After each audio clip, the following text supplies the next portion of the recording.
Prof, this cancer health fund that you're talking about, it's already in play. How much so it's impacting? Maybe you'll talk something. In fact, let's just still talk about this whole issue of funding. Because, and if I were to draw up a scenario, because a case scenario, we're having a plan. And that's something we do often when we're planning. We create scenarios and then we test these plans against scenarios. Have we done that with this cancer health fund, just so we measure or evaluate impact? And because this issue of funding, whether we're talking about funding, diagnosis, or we're talking about treatment and all of that, the bulk or the major strata of the population impacted are the indigent ones, like you rightly inferred or referenced earlier. Let's talk about this issue and link it to the National Health Insurance Scheme, which should be accessible to all Nigerians, and a key way of reaching out to persons impacted or affected.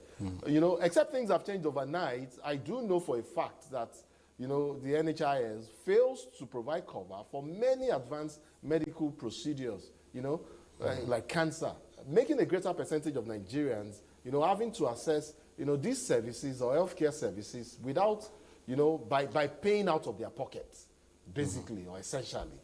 So cancer is not currently covered by the NHIS, or Prof, is it? I mean, you can correct me if I'm wrong. And just what I'd like for you to take that also alongside the fact that smaller countries. Let's take Ghana, Prof, for instance. Ghana, they started NHIS about the same time like we started in 2005, and today their own scheme, covers cancer treatment. When you talked about the cancer health fund, I mistook it for one special program that NHIS does, where they provide 10% payment, for just diagnosis alone. That's not the case here.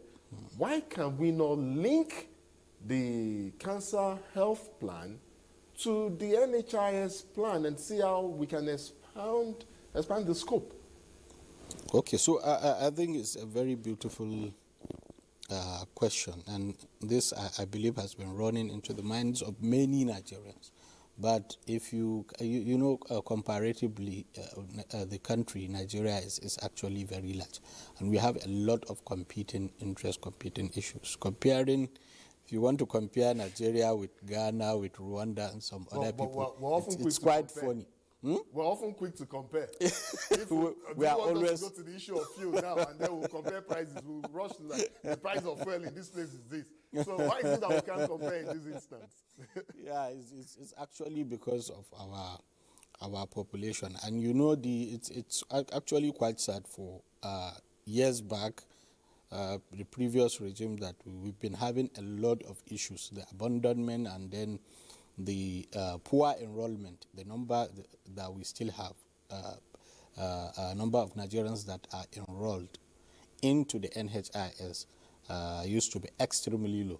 We know it's still low, but we have to commend this government, because there has been a surge, an increase with the current coming in of the new DG, the new DG. I know there were a program that they have actually launched, and they have presented a very significant and wonderful statistic.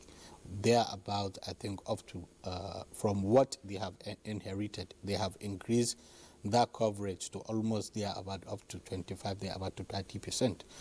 To the Nigerians, it's actually very little, but we know it's, significant, because before the advent of this regime, the coverage was there about, I think, 4 to 5%. But I think it has surpassed that. Don't forget that there are so many elements that we have in the country that the National Health Insurance Scheme is covering. So many elements.